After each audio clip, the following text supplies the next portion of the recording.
So direct load and eccentric load. So to understand what is direct load and eccentric load, first we have to understand what is centroid.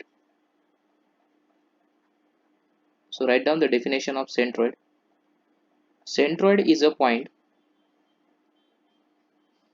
Okay. It is a point in a section. It is a point in a section where all the area, where all the area of section is assumed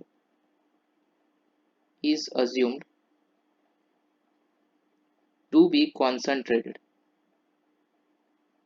to be concentrated. So now we'll take some examples for this.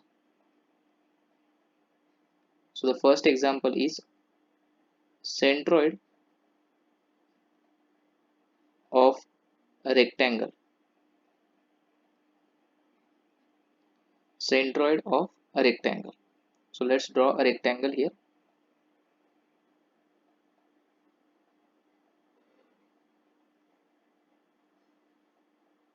So now let's say this is a rectangle.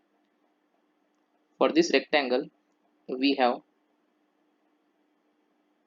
this vertical axis, which is y-axis, and horizontal axis, that is x-axis. We'll give the dimensions for this. The total width is b, and the total depth or the total thickness is d. Now the centroid for rectangle, it is present at the center. Okay. Now what is the property of centroid of rectangle? That it divides both the sides equally. That means this line divides this side equally. So this distance will be b by 2 and this also will be b by 2. Similarly, this line will divide this d into two equal parts. So this will be d by 2 and this also will be d by 2. So this is the property for centroid of rectangle. Now second centroid we will see,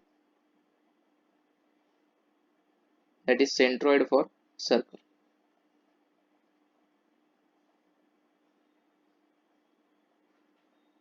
Now this centroid is also denoted by C. So we'll be denoting now centroid with C. So let's draw a circle. Now for this circle, the centroid is present. For the circle, centroid is present at the center of circle. Okay. So center of circle is nothing but the centroid. Now let's see the next definition that is required. What is column? What is a column? So column is a vertical compression member. So it is a vertical compression member. Now there are various types of column based on the shapes and also based on the length of the column. So based on the shape, we will classify the columns into two types. The first one is a rectangular column.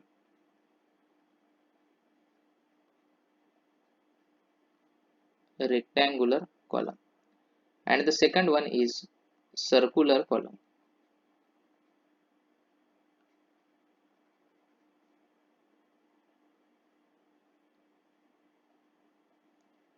So as we have seen that column is nothing but it is a vertical member.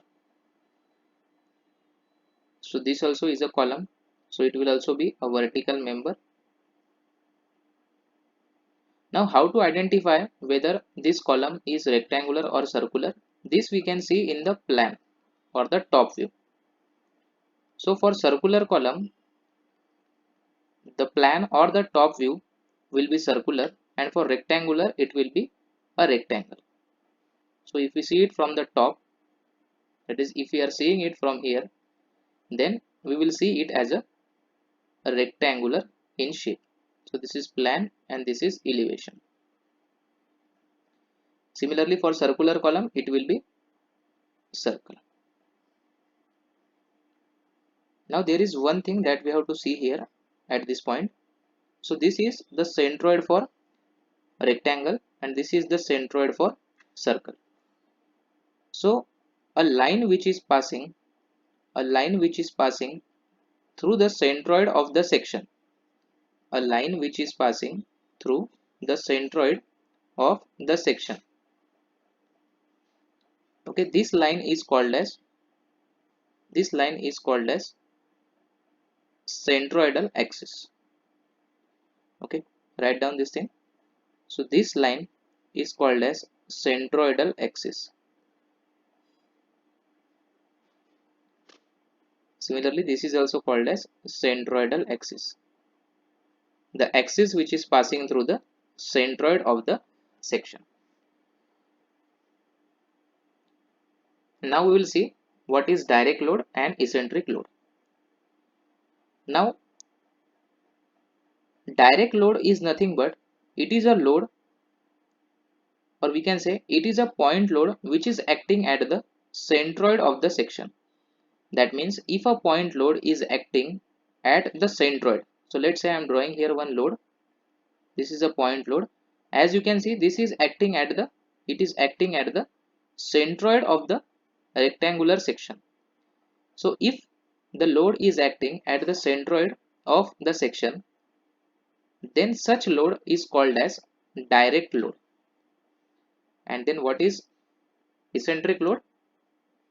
If the load is not a direct load, then it is eccentric load. So now in the next lecture, we'll write the definition of direct load and eccentric load. In this lecture, we have seen what is centroid and what is columns.